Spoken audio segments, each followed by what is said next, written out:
Kembali materi kuliah kita tentang teori institusi.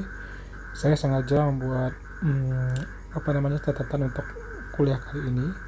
Catatan ini adalah khusus saya buat untuk pertemuan kali ini, itu ekonomi politik kemiskinan judulnya. Kalian nanti bisa download saya share di grup WA kita. Pertanyaan kita adalah, mengapa sih Indonesia miskin itu?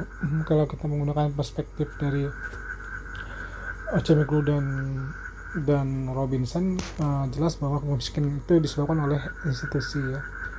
Institusi itu dibagi dua oleh Acemoglu dan Robinson, yaitu ekstraktif dan inklusif ya. Di buku yang saya tulis itu saya menjelaskan secara detail apa saja ciri dari ekstraktif dan inklusif ya.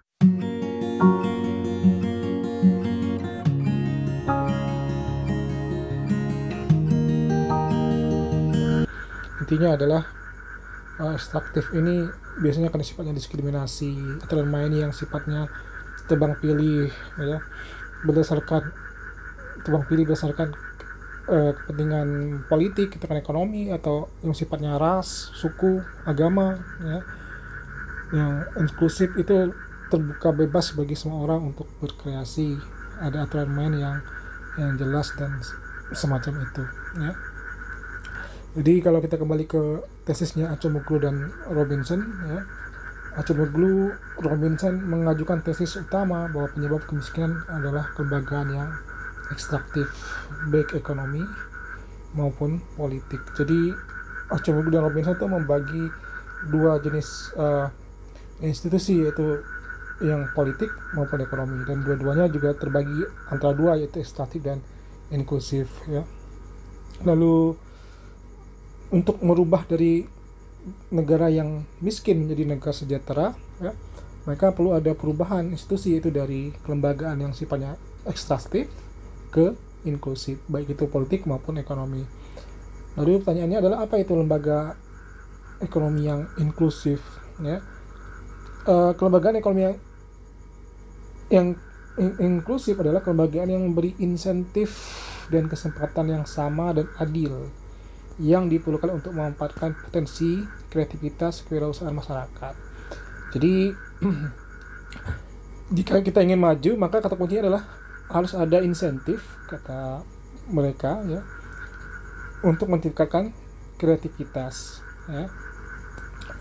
Ini yang jadi kata kuncinya. Jadi kalau kita balik ke pertemuan video sebelumnya, kata kunci dari teori institusi adalah bagaimana respon individu terhadap aturan yang ada ya, untuk memaksimalkan keuntungannya. Nah, jika insentif itu ya, respon pemerintah itu kan bisa memberi namanya insentif ya. Insentif itu bisa diatur secara kelembagaan. Nah, insentif yang adil itu yang menciptakan kreativitas ya. Jika kita berada di ekonomi yang ekstraktif ya, tidak menemukan itu, karena di ekonomi ekstraktif tidak ada insentif bagi yang secara adil ya. Insentif diatur berdasarkan kedekatan atas personal, kedekatan keluargaan, atau kedekatan yang sifatnya politis, tim sukses atau apapun ya. Jadi tidak berlaku secara adil pendistribusian kesejahteraannya, wealth atau resourcesnya ya, di ekonomi yang kelembagaan ekonomi yang ekstraktif ya. Nah, contohnya ya, mengapa Amerika itu bisa maju ya? Kalau kita lihat ya, pada waktu dahulu kala ya, Amerika itu merubah kelembagaannya dengan istilah hukum copyright ya. Copyright. Nah, ini salah satu bentuk kelembagaan yang inklusif ya. Misalnya siapa yang bisa menciptakan sesuatu, maka akan diberi insentif oleh pemerintah ya. Misalnya insentif itu berupa hak cipta ya. Nah, karena orang berlomba-lomba untuk mencari hak cipta itulah, kemudian orang melakukan inovasi. Salah satunya adalah Thomas Alva Edison ya. Jadi kalau kita lihat hak cipta yang pertama, paten ya, misalnya ini adalah paten yang salah satu yang pendapat paten terbesar adalah Thomas Alva Edison, ya, yang menemukan bola lampu itu, ya. Nah, karena mereka didorong untuk menciptakan paten tadi, karena di setiap paten maka Anda dapat pajak untuk Anda, maka orang didorong, beberapa orang berlomba-lomba untuk melakukan kreativitas. Nah, ini namanya insentif tadi. Jadi siapapun Anda, jika Anda itu mampu menciptakan sesuatu, maka Anda akan diberi insentif oleh pemerintah. Nah, inilah yang dilakukan oleh banyak. Mengapa negara Amerika misalnya menjadi negara yang inovatif, teknologinya maju, ya, karena adanya tadi copyright atau paten tadi, ya. Selanjutnya itu, inilah yang menjadi basis industrialisasi di Amerika, ya, teknologi dan jiwa wirausaha, kemudian menciptakan negara yang maju, negara industri, ya. Kita lihat misalnya hampir semua perusahaan-perusahaan besar di Amerika itu adalah perusahaan yang menggabungkan antara teknologi dan kewirausahaan. Misalnya Bill Gates misalnya, ya. Bill Gates itu adalah seorang yang menemukan Windows, teknologi, dan juga wirausaha. Atau Mark Zuckerberg, ya, pemilik Facebook. Ambil contoh lagi misalnya Google, ya. Apakah Bill Gates itu dekat dengan pemerintah? Apakah dia mendapat proyek pemerintah? Nah, tidak. Karena dia maju, karena dia mendapat kemajuan dari kreativitas karena teknologi, karena pertemuan dia, dan juga digabung dengan jiwa wirausahaan, ya. Nah, kalau kita lihat misalnya Apple misalnya, ya, juga orang-orang yang berangkat dari jiwa kreativitas dan jiwa plus jiwa wirausahaan, ya, ditopang dengan sistem yang adil secara institusi. Jadi semua orang bisa jadi wirausaha. Tapi jika kita balik ke sistem yang ekstraktif, ya, yang terjadi sistem ekstraktif adalah jika kita ingin menjadi pengusaha, maka mau tidak mau kita harus punya pegangan terhadap politiknya, harus punya pegangan politiknya, ya, karena sistemnya diskriminatif, ya. Dalam sistem yang ekstraktif, umumnya orang tidak berpikir untuk berkreatif, karena yang dipikirkan orang yang sistem ekstraktif adalah bagaimana dekat dengan kekuasaan, ya. Biasanya itu yang diambil adalah, makanya yang diambil adalah proyek-proyek pemerintah, ya, atau lisensi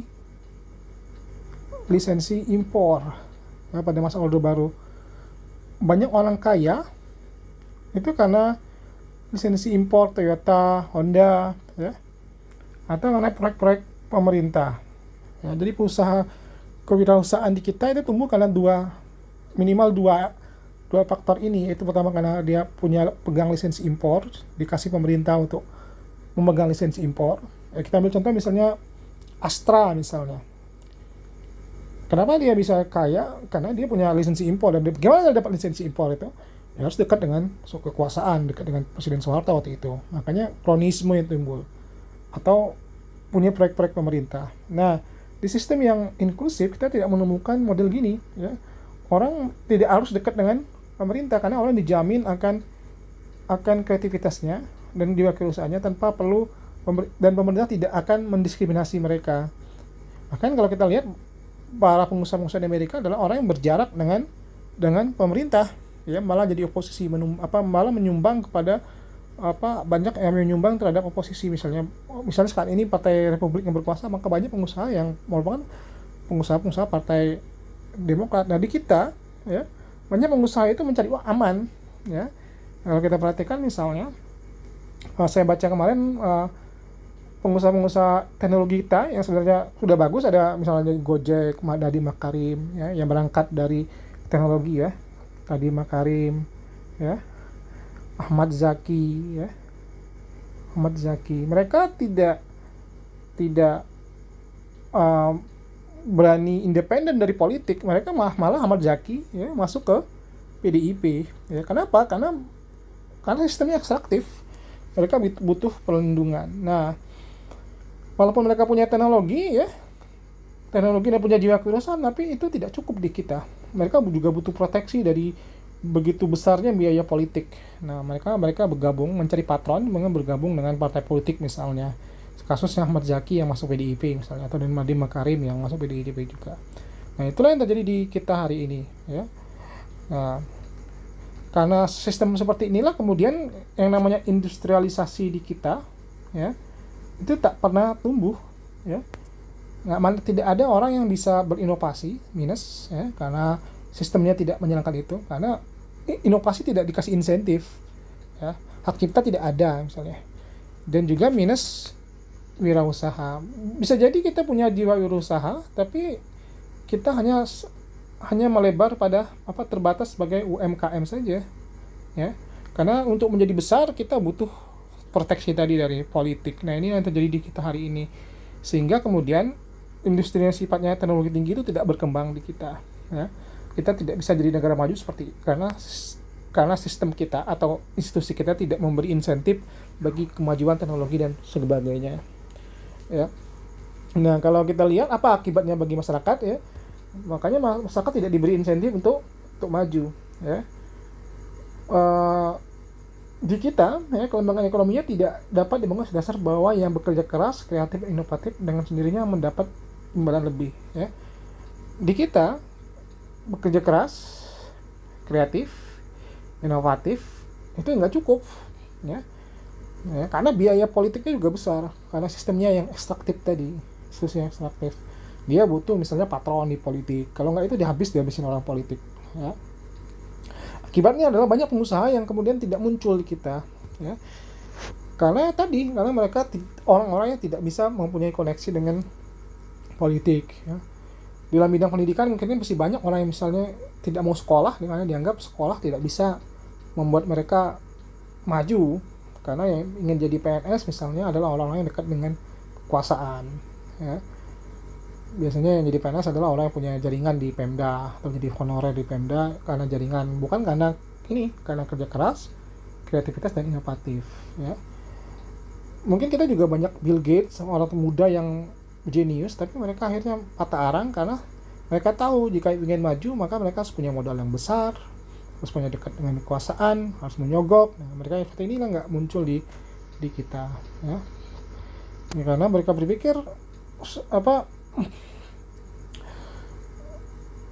karena itu apa sekolah bagi mereka dalam berinovasi, karena yang maju dan sejahtera bukanlah dari orang yang pintar dan inovatif, namun bagi mereka, ya, menurut anggapan kebanyakan orang, ya, yang maju adalah punya koneksi dan kekuasaan. Nah, inilah kemudian insentifnya adalah kepada orang yang dekat dengan kekuasaan. Jika kita dekat dengan kekuasaan, maka kita akan dapat proyek pemerintah, ya. Bahkan di mahasiswa sendiri kayaknya seperti udah diajarin, ya, sama beberapa organisasi mahasiswa itu sudah didoktrin kalau pengen sukses ya harus dekat-dekat dengan kekuasaan, dekat-dekat sama pejabat, ya, karena sistemnya ekstraktif tadi, ya. Nah, akibat seperti itulah orang yang kuat jaringan politiknya, lobbynya itu lebih pandai, lebih cepat karirnya ketimbang orang yang punya kecerdasan, kerja keras dan kreativitas, ya. Di kita seperti itu. Di Lampung juga kalau kita lihat banyak seperti itu, ya. Makanya dikejar orang-orang itu sekarang mahasiswa di Lampung ini bukan pada IPK yang tinggi sekarang, tapi kedekatan dengan para pejabat. Ya, karena seperti itu, ya. Nah, dalam kelembagaan politik yang ekstraktif, ya, dari ekonomi seperti itu juga, ya. Kelembagaan politik yang inklusif itu adalah sama, ya, aturan main yang fair, ya, kekuasaan distribusi ke banyak aktor dan mereka berpartisipasi dalam proses kebijakan, plastik demokrasi, ya. Nah, kalau kita perhatikan, ya, kalau di kita bukan seperti ini yang terjadi, ya, bukan sistem politik yang inklusif di mana persaingan politik itu secara fair, kekuasaan terdistribusi ke banyak aktor, ya.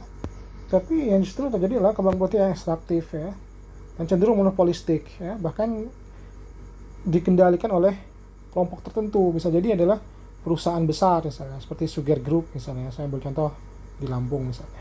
Kalau pengen jadi gubernur harus dekat dengan Sugar Group, ya, tanpa ada pembatasan pengawasan. Nah, setiap mengikuti di beranggus. Sistem yang ekstraktif, ya. Akibatnya apa? Akibatnya politisi ya yang berkualitas, tokoh-tokoh yang berkualitas ya itu tak muncul karena umumnya mereka adalah orang yang tidak punya apa modal, tidak punya modal uang, karena politik yang ekstraktif ini di kita ya cenderung adalah politik yang bebas, ongkosnya besar, ongkos politiknya besar ya, terutama di pilkada misalnya untuk money politik dan macam-macam ya. Dan yang bisa punya ongkos politik yang besar itu adalah orang yang dekat dengan tadi kelompok tertentu, bisa jadi pengusaha besar, perusahaan dan macam-macam. Nah inilah yang terjadi di Lampung hari ini dan umumnya di Indonesia juga seperti ini ya, politik yang ekstraktif, sehingga politikus-politikus yang seperti Soekarno, Hatta, Syahrir, orang-orang yang idealis, yang berangkat dari kampus, yang cerdas ya, yang benar-benar belajar tentang ilmu pemerintahan, belajar tentang public policy, bahkan banting tulang untuk belajar tentang kebijakan publik, itu tak pernah muncul dalam sistem politik yang ekstraktif.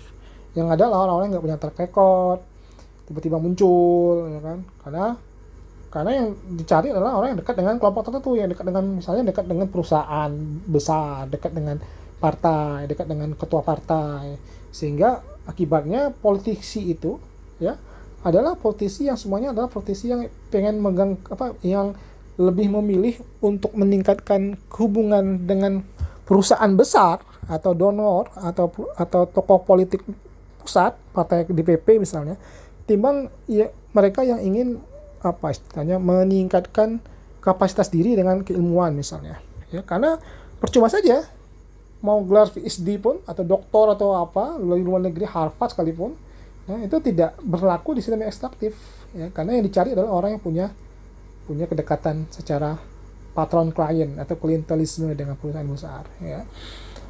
Nah inilah yang kemudian membuat kenapa pemerintahan itu minim inovasi ya, ya, karena para politisi itu mencari insentifnya bukan kepada kehebatan dari program atau visi misinya ya. Yang dicari oleh sistem politik ekstraktif itu adalah bagaimana dekat dengan sugar group tadi kalau di Lampung ya. Karena bagi mereka memenangkan pemilu itu adalah bukan dengan visi misi, track record, bukan dengan program kerja yang bagus, janji politik yang keren, tapi bagaimana bisa melakukan money politics atau buying atau politik uang ya. Nah semakin banyak duitnya maka semakin menang, semakin besar juga money politiknya. Nah ini yang terjadi, sehingga akibatnya politisi tidak berpikir untuk meningkatkan kesejahteraan masyarakat, tidak berpikir tentang inovasi pemerintahan, yang berpikir adalah bagaimana tetap mendapat dana untuk kampanye berikutnya. Nah seperti itulah. Nah, akibatnya kemudian kita nggak mungkin menemukan orang-orang yang bisa inovatif dalam pemerintahan ya. Ya akhirnya yang terjadi, kita mungkin banyak orang sebenarnya yang adalah orang-orang yang luar biasa dalam belajar apa ya, seperti mungkin kita sebut dengan seorang Barack Obama ya, yang punya kualitas seperti Barack Obama ya. Namun akhirnya lebih memilih jadi guru biasa karena dia bukan bagian dari dinasti dan tidak punya uang untuk berkompetisi ya. Mungkin orang yang seperti banyak orang yang di kampus kita yang sebenarnya punya kapasitas menjadi seorang pemimpin, leader ya, tapi karena dia nggak punya guru, tidak punya uang ya, dan tidak punya kedekatan secara dinasti dengan partai politik atau ketua partai, maka dia nggak muncul di permukaan ya. Akibatnya yang muncul adalah orang-orang yang punya kedekatan dengan dinasti politik atau kedekatan uang ya.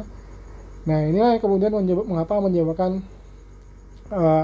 kemiskinan terjadi di sistem yang baik itu ekonomi yang inklusif maupun ekonomi yang ekstraktif ya. Namun di beberapa negara kita menemukan juga kombinasi antara dua ini ya. Misalnya di China itu secara ekonomi ya, Cina ya, Tiongkok ya, ekonomi dia inklusif ya, tapi secara politik dia ekstraktif ya. Dia multi sistem satu partai ya, komunisme ya, Cina, Vietnam ya sekarang ya. Dia bisa makmur juga bisa makmur. Nah tapi pertanyaannya apakah akan sustain ya, akan bertahan secara lama dengan sistem politik yang seperti ini, ya. Yang paling parah itu ya sistem ekonominya ekstraktif, politiknya juga ekstraktif, makanya negaranya nggak bakal maju. Tapi sistem ekonomi yang inklusif, sistem politik ekstraktif bisa menjadi negara yang sejahtera juga, walaupun pertanyaannya bisa bertahan lama atau tidak, sustainable atau tidak, itu yang jadi titik tekannya. Oke, mungkin ini video kali ini. Kita akan bertemu lagi di video-video berikutnya. Assalamualaikum warahmatullahi wabarakatuh.